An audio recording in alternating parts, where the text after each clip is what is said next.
Hey guys, I'm going to make this short and sweet because if you have this problem, I'm sure you want to get it fixed. But I just want to let you know how this problem started for me.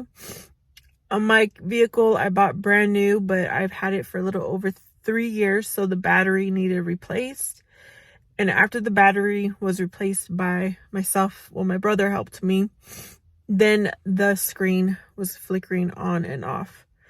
But here are the steps for you to try, and I hope it works for you. So this is what my screen is doing. And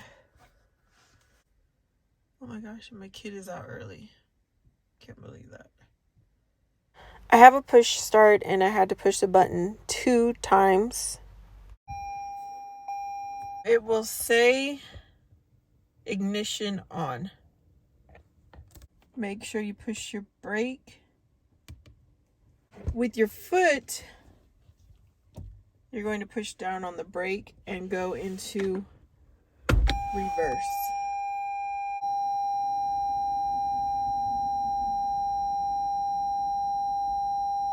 With your foot again, hold down the brake and go into park and your screen will restart. I think it worked, you guys. I am so excited. I can't wait to post this video because so many people had this problem. Yeah, this is working. I'm able to select stuff. Yeah, this works, you guys. Try it.